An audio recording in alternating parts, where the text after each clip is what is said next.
head over to our main topic of today, our NBA Power Rankings. Yes, sir, we do this on a weekly basis. Couldn't fit it in yesterday's show. We had to slide it over to today's, but we do this every Friday. Yeah, I mean, now that, the trade deadline has come and gone, we're really kind of, this week from, yesterday, Friday, till next Friday, that's going to be kind of the real test and the meat and potatoes of who the teams are, who's going to be kind of the playoff contenders. Now that you kind of got your final roster set, what can you do with those pieces on your teams that you have right now? Who's going to elevate? Who's going to rise? Who's going to fall? Who's going to flounder? Well, we're going to get a real nice kind of look at it this week. So next Friday, those power rankings, those are going to be kind of all right. Now we're seeing everything. We're seeing the big picture of the entire team of what they actually are. So this is a little bit of a building block week in power rankings. Let's see if anybody's kind of making strides here right before that trade deadline. And now let's see what they're doing after the trade deadline. So these next 2 weeks, this week, next week, really going to get the full picture of the NBA. But going into this week, or going into last week, because we do this every Friday. So going into last week, our power rankings, this is what they were. Hawks at 10, Blazers at 9, Heat at 8, Mavs at 7, Jazz at 6, Bucks at 5, Nuggets at 4, Suns at 3, 76ers at 2, and the Nets at number 1. Alrighty, I will, let's preface this by saying we have a new number 1 team. By the end of today, we will have a new number 1 team. And we also have 2 teams falling out of the top 10, and we'll have to put 2 new teams in. But the first team that we're dropping out of the top 10 is number 8, the Heat. I mean, they're on a 6-game losing streak, folks. Now, I know they just need to get Victor Oladipo, and that's going to make them real freaking good, and they're going to be absolutely amazing once he gets in the starting lineup. Once Goran Dragic comes back, this Heat team is going to be absolutely fantastic. They'll be in. I will guarantee you the Heat will be in the power rankings next week's hands down. But we have to take them out because of what they've done this last week. They're 0-6, 6-game losing streak. In the last week, they've lost against the Pelicans, the Pacers twice, the Suns, the Blazers, and the Hornets. I mean, come on. I mean, you couldn't even split against the Pelicans. Come on. I mean, they couldn't do anything. 6 straight losses. So for that reason alone, we have to take them out. But like we said, I mean, Victor Oladipo makes them great. Trevor Ariza is already doing very well, already better than what Kelly Olynyk has done all season. So this Heat team is legit. I'm not saying they're not legit, but since they lost 6 games, this is how we kind of do our power rankings, week by week stretch. I know they're going to be good. I know they're going to be good. I knew they were going to be good when Paul Pierce said that they were trash and weren't going to make the playoffs freaking like 4 weeks into the season when Jimmy Butler wasn't playing any of the games and they were like the 14th seed and Paul Pierce was going wild. We still knew that he were going to be good, but we had to take them out this week. They'll be back next week, I can guarantee you. They'll probably be like top 5 next week. Like, honestly, they'll be top 5. That lineup of, oh my God, Victor Oladipo, Jimmy Butler, Goran Dragic, Bam Adebayo, and then you're going to have like Duncan Robinson, Kendrick Nunn, Tyler Hero off the bench. That's going to be a solid squad off the bench. So you got the facilitator of Kendrick Nunn. You got the shooters of Duncan Robinson. Hopefully he can step up because he's not stepping up really in the starting lineup. So hopefully he can step up off the bench. But they're going to be deep. They got a solid starting lineup, and then they got some nice shooters coming off the bench. So they're back to what they were in the bubble last season. Hopefully the shooters can get back on track. So the Heat are out of the power rankings this week. And then also, unfortunately, I didn't want to really move them out, but I have to. And like I said, this team is going to have, a nice piece here that can kind of work since the trade deadline that can maybe kind of make it up and get back in the power rankings next week. But we have to take out the Hawks here. Now, let's talk about what they've done in the last week here. They beat the Lakers and the Warriors, but I mean, the Warriors with no Steph Curry, the Lakers without LeBron James and Anthony Davis. I mean, those are give me wins. We don't like to penalize you for, doing what you're supposed to do, but the big reason why we're taking them out of the top 10 is that they lost to the Clippers this week. I mean, the one opponent here that was truly just kind of above average and really kind of a good opponent here, the Hawks floundered. They lost by 9. They kept it decently close, but once again, we need to see this Hawks team start to beat the upper echelon teams here, and they just didn't do it this week. So we're gonna give a shot here to another team that's really been stepping up and it's really impressing me. So when we kind of unveil the top 10, we'll tell you who we're talking about. But we have to take out the Hawks here. Losing against the Clippers really left a bad taste in my mouth. Now they did get Lou Williams, and I think that's really gonna help out this team. Trae Young, Lou Williams, all on the starting lineup, and then maybe have Bogdanovich, him come off the bench. So hopefully they get a little bit deeper, because that's the only thing we don't like about that Hawks team. They really have no good depth. So hopefully Lou Williams, maybe he even comes off the bench. I don't think he does, but if you have Lou Williams come off the bench, that's a great depth for the Hawks team. Or if he gets elevated to that starting lineup, whoever comes off that starting lineup goes down to the bench and hopefully can still get that great production that they're having in the starting lineup. So Hawks have to come out of the top 10. Like I said, like the Heat, they could have a chance to really get back in the top 10 this week once kind of, Lou Williams gets accustomed to that starting lineup or wherever he goes. But we do have to take the Hawks out.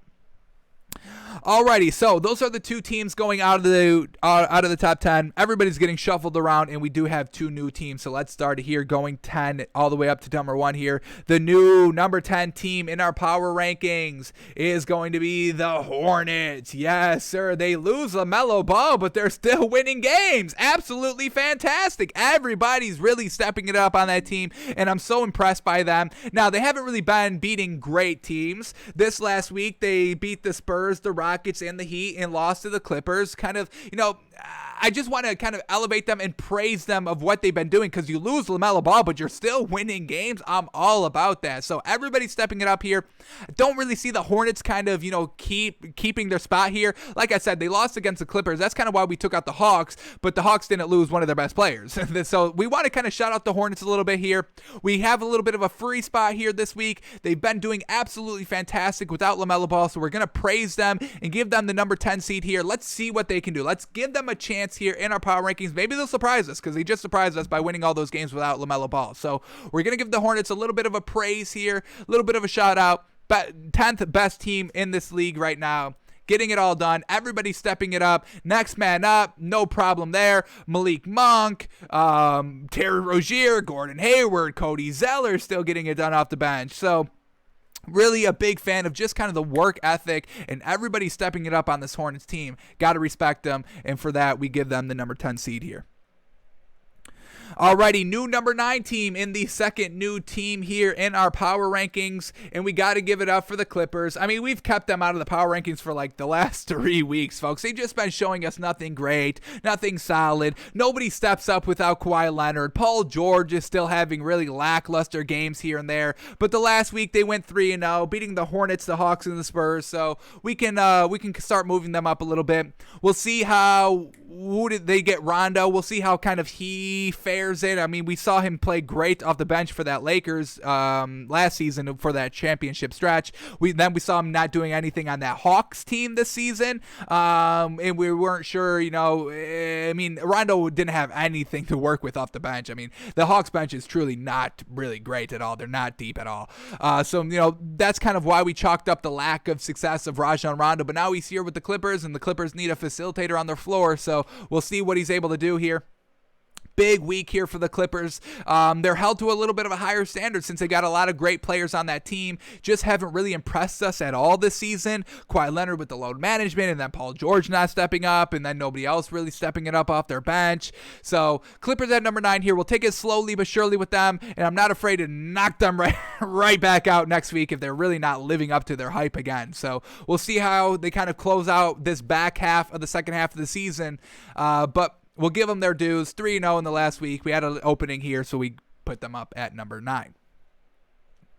Alrighty, new number 8 team here, since we told you the Heat are no longer there, and we have to move up the Blazers a little bit here. Blazers are the new number 8 team, moving up, I think, one spot, because I believe they were just at number 9. But yeah, the Blazers, I mean, CJ McCollum, Damian Lillard is still getting it done. Damian Lillard didn't even play last night, and they still get the win. Yusuf Nurkic is finally back. Oh my goodness, now we have Enes Kanter off the bench. I mean, this is going to be a great team, and then they just got Norman Powell, who steps it up. He just played his first game, getting it done. Not really, missing Gary Trent Jr. that much because they're still deep now. And then when you get Damian Lillard playing with Norman Powell, oh my goodness. And I think Derrick Jones Jr. could be coming off the bench, and I think that's going to be absolutely fantastic for him. Didn't really love him in this starting lineup. He has good defense, but, the scoring output, the rebounds, the assists. I mean, that's not really his game in the starting lineup. Can't really figure out his offensive rhythm there. He doesn't take a lot of shots. So, he's decently efficient when he shoots, but it's just not a lot. It's really just out there for defense. So really think Norman Powell's going to go to that the number 3 spot. Derrick Jones Jr. comes off the bench. Enes Kanter comes off the bench. Carmelo comes off the bench. And then in the starting lineup, you have CJ McCollum, Damian Lillard, Nurkic, and Robert Covington, and Norman Powell. I mean, folks, can we talk about a fantastic starting lineup? Or you have Norman Powell come off the bench and run the second units with him and Enes Kanter and Carmelo Anthony. So however you slice it, this Blazers team is great. Damian Lillard is clutch after clutch. We just saw him hit the game-winning free throws after getting fouled on the game-winning 3 2 games ago. No Damian Lillard, and they still get the win. Now, that's a huge sign as well for this Blazers team. So fantastic. And in the last week, they beaten the Mavs, the Heat, the Magic. They did lose against the Mavs and the Nets. So definitely have to be a little bit better there. Got to start beating those kind of better teams a little bit. They were competitive against the Nets. I think they lost by like 6 or something like that. But overall, this Blazers team is ready to rock. They've got players everywhere. They're one of the deepest teams, I think, in this league right now. And if Damian Lillard is going to still be clutch as he has been this entire season, and I think he will be, watch out for this Blazers team. So Blazers at number 8. Alrighty, number 7 is going to stay the Mavs. Kind of a little wonky week here. They went 2-2. They beat the Blazers and the Timberwolves, and then they lost to the Blazers and the Pelicans. So, kind of iffy there. Luka Doncic not being in, so, we can't really trust those losses too much there. I mean, when Luka Doncic and Porzingis are on the floor, I mean, it's very good out there. This Mavs team is slowly getting better a little bit there. They just made a move for J.J. Redick. I don't know how well that's going to pan out. I'm not a big J.J. Redick fan. But overall, we see Tim Hardaway Jr. still having great continued success there off the bench. So decent squad here for the Mavs, beating some decent teams here. Splitting against the Blazers is pretty good. Just can't really move them up or down right now. We'll see what they do this week and kind of, once Luka Doncic comes back a little bit. We'll see how they're able to do. But, yeah, just didn't really see them moving up or down. So we'll keep them at number 7 for another week and see what they can do. Alrighty, new number 6 team is going to be the Denver Nuggets. We see them slip down a little bit here. I think they've kind of lost their little kind of invulnerability a little bit. I mean, they've been steamrolling a couple of teams, but this last week they've been a little lackluster. So here we go. In the last week, they beaten the Bulls, the Magic, and the Pelicans, and then lost against the Pelicans and the Raptors. So, and they got absolutely blown out by the Raptors, and that wasn't good, and everybody was playing that game. So, not really great there. They just picked up Aaron Gordon. So, I mean, like I said, this week is really going to open our eyes on what these teams are actually all about. The Heat, the Nuggets, the Hawks, the Clippers. I mean, they've got a lot to prove since getting better by the trade deadline. But just this week alone, the Nuggets haven't really kind of looked as dominant as they kind of can be and kind of have shown they could be. I mean, we're talking about Jokic as, the MVP frontrunner. He's had a couple of lackluster games as well, kind of in this stretch. So we moved the Nuggets down a little bit here. We'll see what they're able to do this next week with their new addition of a big ol' superstar on their team. Don't really know how it's going to work with Aaron Gordon. I mean, their starting roster is pretty much stacked anyway. So we'll see who's going to have to get forced down to that bench. But whoever it is not going to be happy, I'll tell you that. Because everybody thinks that they can be a starter. And honestly, yeah, everybody kind of can be the starter. Michael Porter Jr., Aaron Gordon, Paul Millsap, depending on what they do with the 3 and the 4. All we know is that Jokic is not going anywhere. Jokic will stay the 5. So we'll see what the Nuggets do with their new additions, but we got to move them down a little bit for a little bit of a lackluster week. Alrighty, new number 5 team. No, we keep the Bucks at number 5 here. I mean, they were on that 8-game winning streak, 7 or 8 game, whatever it was. But I mean, their close win against the Celtics and their blowout really loss just last night against the Celtics really left a poor taste in my mouth. Like, how do you lose? I mean, I get Jason Tatum really finally had a great game again. We haven't really seen that in the last month, maybe 2 months.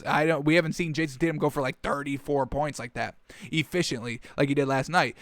So little bit of a bad taste in my mouth by the Bucks performance last night. No Daniel Tice, no Tristan Thompson. Robert Williams, who hasn't started the entire season, finally gets into the starting lineup and has a great night. You let that man have a great night and kind of shut down your beef, and you were at home, so not really great there. Kemba Walker had a great game. So, everybody in the Celtics starting lineup had a really great game, but that's really no excuse for the Bucks to really kind of allow that to happen when everything's really kind of going on at the trade deadline. They get Evan Fournier, lose kind of Daniel Tice, their starting lineup big. So, real bad taste in my mouth. In the past week, the Bucks have beaten the Spurs, the Pacers, and the Celtics, and then just lost to the Celtics. So, can't really move them up or down. Definitely not going to move them down. It's not that bad of a taste, but it's something to track because we know what this Bucks team has kind of shown us the last season and this season. Huge kind of a big up, and then followed by a big old crash, and then followed just by inconsistencies. And that's kind of what we saw last night. Just really inconsistency. Giannis couldn't get it done. Chris Middleton played decently efficient, but just never really took over the game. And for everything else, PJ Dozier is definitely helping out this team a lot. But at the end of the day, I just can't see this Bucks team going that far because their lack of kind of three-point ability. I think it's kind of very lackluster. It's never really consistent. And when it is consistent, it's never really when they need it to be. When they need that kind of game-winning three or just kind of clutch three, that's when they kind of flounder in the clutchness and when they need it. So not really sure what to do with the Bucks, but we'll see this next week. I'm telling you, this next week's going to be real eye-opening. So we'll keep the Bucks here at number 5. Alrighty, number 4, new number 4 team. Yes, sir. We get the Jazz moving on up, a nice little 4-game winning streak that they're on. They kind of, did what the Nuggets have just done, little bit of a decent losing streak, nothing really great, not kind of elite for an entire week. So, the Nuggets moved down. That's why the Jazz moved down kind of last week as well, but we're ready to move the Jazz up a little bit here to the number 4 seed because they had a great week. They went 4-0, beating the Raptors, the Bulls, the Grizzlies, and the Nets. I know the Nets, they didn't have James Harden or Kyrie Irving, and it was a blowout win, but, hey, you still won the game, so we can't penalize you for winning a game. But, they're kind of back on their bullshit a little bit. 4-game winning streak, everybody getting it going. Rudy Gobert, Jamal Murray, or Donovan Mitchell looking real good. Their bench really deep. Joe Ingles, Jordan Clarkson, Mike Conley, if he's in the starting lineup or not. But, this Jazz team is actually back to where they're at. Still the number 1 seed in the West. They saw the Suns coming up on them, and they're like, we got to get back on track, and that's exactly what they did. So, nice little 4-game winning streak for them. A great week for them. Didn't really make any moves at the trade deadline, so they're kind of the same old Jazz team, and it's still a good old Jazz team. They're deep. Their starting lineup is fantastic. So, we're all about this Jazz team, and they move up to number 4. Alrighty, the top 3, here we go. The Suns are staying at number 3 right here. So, in the last week, they beat the Timberwolves, the Heat, the Lakers, the Raptors, and then lost to the Magic. It was a close loss. It was like a 1-point loss, but not really any great wins. Timberwolves, Lakers, Heat, Raptors. So, all teams that they should be expected to win, and, that's for that reason why we can't really move them up a little bit. Now, they're absolutely fantastic. DeAndre Ayton, Cameron, or Chris Paul, Devin Booker, Jay Crowder, that's all good, but their bench is a little lackluster, and that gives us some pause there with the Suns team. But that one loss against the Magic, if they won that game, we probably moved them up a little bit for going 5-0 in the week. But just how kind of well the other teams have played here, the 76ers and the Nets, we are going to keep the Suns here at number 3 and see if they can kind of keep it up this week. Now, the Suns, they didn't make a trade at the trade deadline, so they're kind of the same old team that they are. So nothing really to prove here, just to kind of prove that they're consistent and can consistently win. So a big old week up ahead here for the Suns. We'll see what they can do. Alrighty, new number 2 team. We are swapping number 1 and number 2. So the 76ers are the new number 1 team, and the Nets drop down to the number 2. So let's start here with the Nets, since they are the new number 2 team. Don't want to penalize them too much. They lost their game against the Jazz without James Harden and Kyrie Irving. And without Kyrie Irving, that's fine. But once James Harden starts to get out of that starting lineup, then we start to battle on this Nets team. James Harden is a MVP candidate, and in my opinion, should be the front runner of what he's he's doing consistently on this Nets team. Kevin Durant has barely been playing. Kyrie Irving is a little in and out of the starting lineup here, for personal reasons. But James Harden, he's the one that's holding this team together. He's the one that's basically playing every game. He took one game off against the Jazz. I can let that happen because he's been putting the team on his back for this entire season. He's not taking games off. He's averaging double-digit assists. He's taking less shots so Kyrie Irving can get the more touches that he thinks he deserves and dominates the ball there.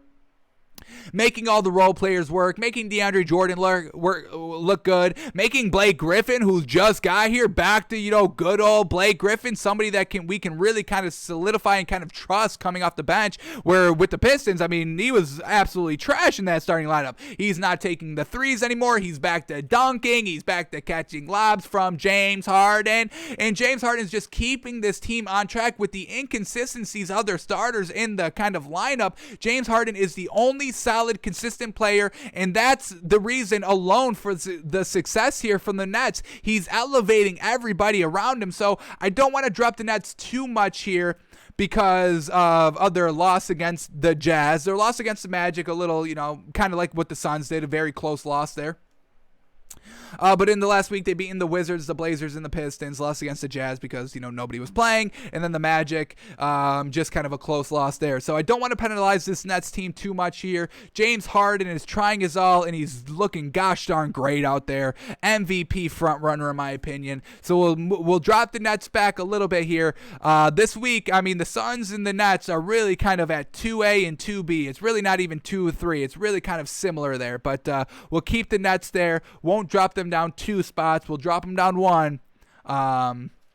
So Nets at number 2. James Harden, man, does not get the respect he deserves. He's just starting to, which is real funny because we've been on it for the last month. But we digress. We won't gloat too much on calling out James Harden for MVP. Even though we know what we're talking about there. A little vindicated, won't brag.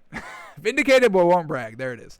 All right, and then the number 1 team, 76ers. I mean, they're winning without Joel Embiid. Fantastic. Absolutely great. People are starting to step up. Tobias Harris is being so freaking consistent. If there was a 5th man of the year or just kind of, most consistent player in the NBA, I think we got to give it to Tobias Harris because no Joel Embiid, he still gets it done. With Joel Embiid, he still gets it done. There's really no difference to his game, although he does kind of elevate his game a little bit without Joel Embiid. Now, the one knock I have against the 76ers is they're not beating the good teams without Joel Embiid. That starts tonight against, who do we say? They got the Clippers tonight, so that's going to be a huge game, and we'll see. We might have to change the power rankings tomorrow, whether they win or if they get blown out by the Clippers, we're going to have to move them down tomorrow on the show, and we won't have to wait a week for that.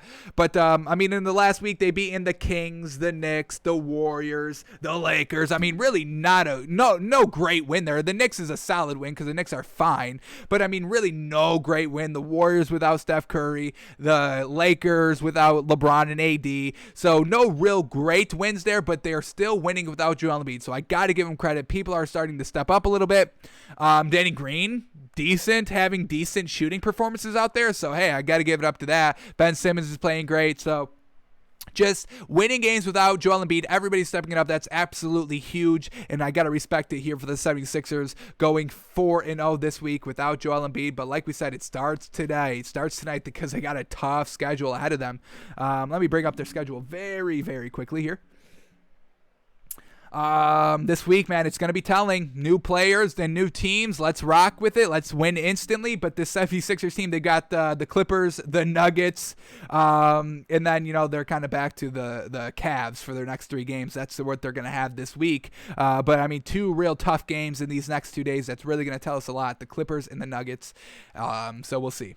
But, 76ers, new number 1 team, back at number 1, actually. I think they were number 1 a couple of weeks ago. Nets have been the number 1 seed for the last, 3 weeks or something like that. But, 76ers going 4-0 this week. Absolutely fantastic. Alrighty, so this is our power rankings going into next week. Hornets at 10, Clippers at 9, Blazers at 8, Mavs at 7, Nuggets at 6, Bucks at 5, Jazz at 4, Suns at 3, Nets at 2, and the 76ers at 1. I would say the Hawks, Heat, Celtics all outside looking in at kind of, 11, 12, and 13. And this week, man, Let's prove it. Let's, show us that you made the right decision by making those big old trades, sacrificing those players to get other players that you believe in. Let's start winning some games, get up on these power rankings, and anything can happen now at the back half of the season now that the trade deadline is over.